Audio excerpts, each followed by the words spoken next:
Hello and welcome. Now, there's no more ambiguity about local government autonomy and how it should operate in Nigeria. Well, if you like, you could call it financial autonomy. Now, this is after the landmark ruling of the nation's Supreme Court on the matter. First, the Apex Court declared that it is unconstitutional for state governors to hold on to funds meant for local government administrations.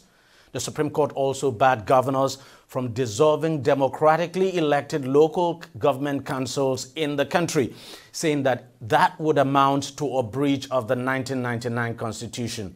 Now, this is something governors in the country have always done, well, if you like, with reckless abandon. And the court also declared that the appointment of local government caretaker committee chairmen is unconstitutional, something that our governors do all the time.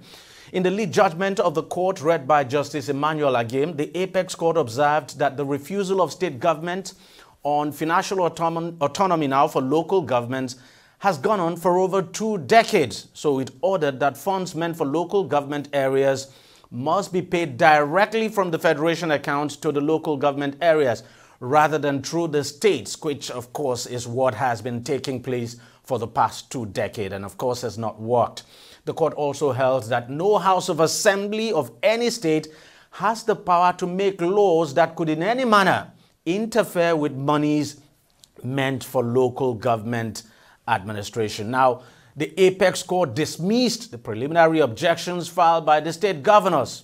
Don't forget that the federal government, through the Attorney General of the Federation, Lateef Fagbemi, had actually sued the 36 state governors over the issue of autonomy for local government administrations. So let's take a listen now to some of the reactions that, of course, came up immediately after the court made that pronouncement. Reactions now from top government officials, beginning, of course, what we have the Attorney General reacting, the Senate President. Let's just take a listen to all the reactions. Naturally, one would be happy, should be happy. Nigerians are happy about it. I call it local government emancipation judgment, because it has really emancipated the local government from, the shackles of the past. So, and I hope that the local government officials will seize the opportunity, will look at it as an opportunity to develop their various local governments. For us in the legislature, the Supreme Court has spoken, and we have no option than to abide by the Supreme Court ruling. So I'll just call on all states of the Federation to respect what the Supreme Court has done, and then we'll go back to the legislature and see where we can dot the I's and then cross the T's to ensure the full implementation. Because, the words of the Supreme Court are like the words of the king. They cannot go down to the ground without implementation. So definitely, I think this is a great day for democracy. This is an issue that has been before the Parliament for the past 20 years. All the constitutional amendments that were so far carried by the National Assembly, one aspect of it has always been local government autonomy. How do we make the local governments to work independently? Today, that possibility became a reality. So everyone is happy, and we're looking forward to local governments that work functionally. They'll be able to work on their own, extend goodwill to their own people, undisturbed by the excesses, if I may use the word, of the state government. Well, reactions there from some top government officials. Now, at the moment, the federal government gets 52.68% and state get 26.72% now. That's from the federal allocation. That's in comparison to local governments now who get 20.60% of the country's monthly revenue allocation. And of course, that allocation is made by the Revenue Mobilization Allocation and Fiscal Commission, which operates under the presidency and disbursed by the Federal Federation Account Allocation Committee now. That's FAC. Now, before this landmark ruling, local government funds were paid into a joint account operated by state governments and local governments in their domains, with state governors having more or less unilateral control over the funds and how they are utilized. But going forward, that would not happen anymore, because this decision by the Supreme Court has actually taken care of that. But then, as some people would say, it's still not complete freedom, because this is more like, well, just as the Attorney General and Minister of Justice described it, that it's an emancipation for local government. Well, maybe not complete emancipation, because we still have the political side of things. So let's discuss this further now. I'm being joined on the program by Ayodele Adewale, who is a former chairman of Amuwo Odofin local government area in Lagos State, and he's the current organizing secretary of the All Progressives Congress, also in Lagos. Thank you very much, Ayo, for coming on the program. Let me get your initial reaction to this, well, what has been described as a landmark ruling now by the Supreme Court, as a former chairman yourself. Well, thank you for having me. Good afternoon, everyone. It's a very good step in the right direction. It has further shown that the local government indeed can function with the enabling atmosphere and also electing the right people into government. I use this opportunity to thank the President of the nation, President Bola Ahmed Tinubu, and of course the Attorney General of this country for moving thus far to making sure that this comes to reality. The next step will now be for the political side, like you have mentioned. I'm aware that there is a bill that have gone through the National Assembly, and by now that bill should be at the doorstep of each of our state assemblies across the country. And as soon as the majority of states, possibly all of them, pass this legislative document for good, and it goes back to the National Assembly, then to the President for his assent. Doing this, then the local government would have its full cycle of full-fledged autonomy. And getting that done, of course, it's not going to be a piece of cake at all, because getting the buy-in of the state legislature, I mean, this has been done before, that it wasn't approved, and when you consider the fact that state governors have a very strong control over their state legislature now, you begin to wonder if a bill seeking to take the powers to organize local government elections from the governors or the state governments and vest that with the independent electoral, the Independent National Electoral Commission. Now you wonder if that kind of bill would be passed by the various states. Well, looking at the enormity of the goodwill that President Tinubu have been able to attract among all the state governors in Nigeria, I don't think it's going to be a tall order. Also looking at it from the standpoint that the APC controls the highest number of state governors in this political arena, I don't think that will come to play. It is all about leadership. It is all about the man who is driving the saddle. And as it is now, the President of the country believes that it is time for local government to achieve its full-fledged autonomy. And upon his belief, he has demonstrated it by first engaging with the judicial arm of government through his Attorney General to have moved thus far. And they have also sent the same or similar document to the National Assembly that have scaled through that process. So the last process right now is what we await, and by the grace of God, we are also going to cross this hurdle.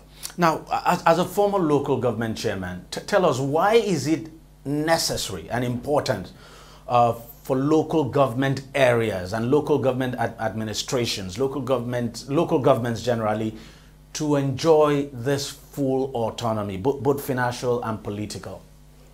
Well, for me, it's nothing difficult. I think there has been a little bit of shift immediately after the 1999 return to democratic dispensation. And prior to that, local governments have always enjoyed their full allocation and all whatnot. And beyond that, local government also have the ability to generate their own funds. So going forward, it is not just for local government helmsmen to wait for allocation from the federal and the state. they must demonstrate capacity to generate more funds from their own constituency, as the case is. Because looking at the enormity of work on ground, I don't think the federal or state allocation will be enough to turn everything around for good. Each and every local government among the 774 in Nigeria must be able to generate resources within their stream, and of course show capacity for good governance and accountability. And in doing so, we'll be able to bring prosperity back to the grassroots. So with what is going to happen now, with local government chairmen now getting their money directly, I mean, coming to them, do you think this would enable them to deliver results, deliver the dividends of democracy, and that we're likely to see better developments at the grassroots level? Well, my answer to that would be that it will move them far, not to achieve all the purposes that you have mentioned. Like I said, if they don't generate more resources within their own territories, they will not be able to achieve all of that. Because the question of population is there. The question of capacity is also there. If they don't have enough capacity, all of those funds will amount to waste. And what do I mean? Local government also have responsibility to provide and maintain infrastructures within their domain. Ordinarily, local government should have its own police.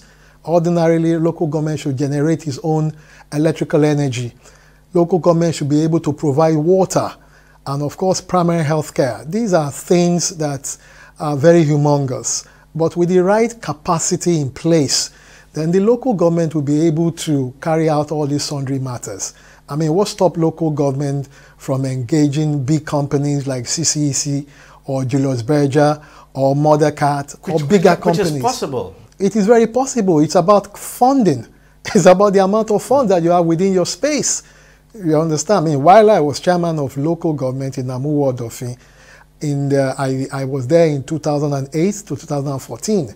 There was this big road network. They call it Circular Road. Yes, it would have been developed during the Lateef Jakonde administration, if not for the military intervention or interregnum, as the case is. But many years, until 2008, when I came on board, I was able to start and complete that road within about 2 years. And the road is still there. In fact, we carried out that, we executed that project with about 260 million as at then. But if you want to do that road now, it will cost you nothing less than 8 to 10 billion of naira. You understand? So it is about capacity. And we're able to also engage over 1,000 non-pensionable workers, which cut across the health sector, education, environment, and all whatnot. You understand? I should ask you how you were able to do this. Does it mean at the time you had full and complete control over your own resources as a local government chairman? Of course I did. And you must understand my background.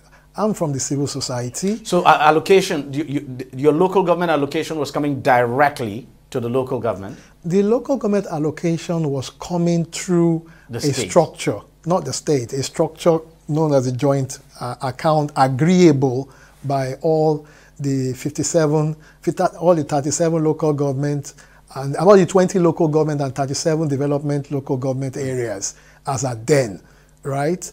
But in my own case and in the case of my colleagues, we were able to apply our funds to our budget provision after meeting with the people and having various strategic consultative meetings and agreeing with them and going through the legislative arm of our government to, put it into law. And of course, for execution. And time in, time out, the state government through the Ministry of Local Government and Chieftaincy and of course Ministry of Budget came in to give us some level of capacity, and we're also monitoring all of our projects. And of course, what do they call it now? There's a particular agency then that also come regularly to check on our Office of the Auditor General. will also come in to look at our spendings and I mean, accountant general. You will get, I mean, process worked very well for you in Lagos, but you know, the same cannot be said of other states, because I'm aware in other states it's just, you know, local government chairmen do not enjoy the kind of freedom the ones in Lagos enjoy. But let me ask you this. Now, besides this funding coming directly from the Federation account, are states also not supposed to, at least once in a while, support local governments as well with funds? Of course, definitely. There are some certain percentage of the revenue generated by state that ordinarily should go to the local government as it is. I mean, these are backed by law, and the state also come to intervene in many of our capital projects. They also come to intervene, even during the I mean, health missions and all whatnot. There are some intervention that they bring on board, even in education. So a lot of things work systemically with the state. Now, one question I want to ask you. In Lagos State, the Constitution recognizes 20 local government areas, but then we still have 37 local council development areas. With this ruling, that these funds now should go directly to the local government areas. What do you think is going to happen to those local council development areas? Lagos State have been very meticulous in that respect. Prior to now, what we normally would do is that those LCDAs submit their budget to the mother local government, and the mother local government also put it in their year budget. Oh. Yes, they put it in their year budget. So those LCDAs are a subset of the mother local government, and resources are also allocated to them according to their budgetary provisions. Oh, I see. And I would suppose that you know, for ease of work, that would probably continue. That if these mother local government areas now get this funding directly from the Federation account, they would have to give some to the local council development areas, right? That's the system in Lagos. They work together. You understand? They work together as one structure until the National Assembly is able to create a stream of funds directly to them. And that can only happen when the entire process of their creation is concluded and becomes constitutional. But I'm just wondering, I really wonder what would happen in other states, because I know some other states too have created local council development areas. In Ondo State, for instance, okay, the governor has actually put a stop to that. That's what I read, that he's actually stopped the creation of additional local council development areas. But finally, before I let you go, going forward, what would you expect to see from local government chairmen, the 774 of them in this country? One will be accountability, because if they are not accountable to those funds, then it will be a total disappointment of the whole process. Secondly, will be intervention and interaction by civil society organization to monitor these funds, and of course help the people to move closer to their local government, because everybody keep holding the federal government by the gullet for provision of amenities and other sundry matters. Likewise for the state, forgetting that the local government that is the closest to them should be their first responder. So people right now should move closer to their local government, and of course partner with them for developmental purposes. And during the cycle of election, they should bring out the best from among their communities. People with capacity, people with vision, people that can bring something from nothing, and people that can help grow their prosperity. Like I did say earlier, that we cannot and people must not rely on federal and state allocation alone. Local government must be able to generate funds. They must be able to provide opportunities. They must be able to work with various organizations in terms of PPP and other developmental matters. Local government must train more of their staffs and retrain them. And of course, like I said before, provide opportunities for people to partner with them. Everything is not money. There are some people that have the right skill, that they want to volunteer to work with the local government. In my time, I met one doctor, and when I was leaving, I left about 56 doctors. I work with the NYSC. The NYSC has a pool for local government to partner with. And in my time, I encouraged my core doctors, especially at the Riverine, by paying them 100,000 naira per month. Back then. Back then. And at the Upland, I paid them 70,000 naira, right? The teachers, I paid them 50,000 naira. The engineers, I paid 50,000 naira, right? While some other ones, I paid 20,000 naira. So I pay you in accordance to what the value you are bringing to the table. And it's on record that I had the highest number of core member deployment. You can fact check. I was having between 200 to 250 core members at some time per every cycle of their program. And I also partner with the pensioners. You know, in the health sector, a lot of them were pensioned, but they were still able to give the right deliverables. So as at that time, I was paying them 170,000 naira. I couldn't pay them allowances, but again, they knew that they were bringing value to the people. And I was able to also engage with some organization like Profis Pharmaceutical, Air Lab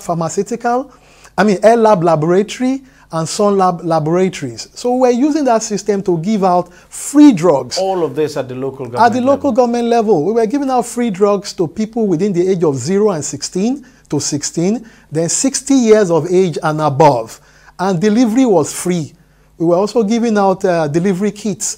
It's on record that we partner with the NUT to give extramural classes to students in secondary school. And we also gave free JAM form, 500 free JAM form yearly for 6 years, 600 free GCE forms yearly for 6 years. Right? We gave out free uniform to people pupils at the primary schools level, and a lot of things were done. We were even working with the United States of America. The U.S. Marine, during their independence anniversary day, will come to Nigeria through the Consular General's office, and we will carry out health mission at our riverine community. They even built a clinic for us called Victoria, as at that time. I mean, all of this clearly shows that so much can actually be done by local government. A lot can be done. If they're really serious. And definitely. We even work with the U.S. Deputy High Commissioner's office during the time of Mr. Peter Carter, the man that died in our airport out of heart attack. And all of that. We even worked on climate change. I attended United Nations Climate Change Summit as a local government chairman. Local government chairman. Serially, I was in Doha, I was in Cancun, I was in Durban, I was in Warsaw. And your local government area felt the impact, because I know you did plant a lot. The EU were sending intern every 6 months to Amuodof in local government as at then. They will send nothing less than 6 interns from Estonia, from France, from UK, you understand, and other areas in Europe. Well, I'm afraid we just have to end it there. Thank you very much, Ayodele Adewale, former chairman of Amuodof in local government area and the current organizing secretary of the All Progressives Congress here in Lagos. Thanks a lot for coming on the show, and thanks for your time. Thank you for having me. Yeah. All right, we'll take a short break, but we'll be right back to continue further discussions on this issue. Stay with us, don't go away.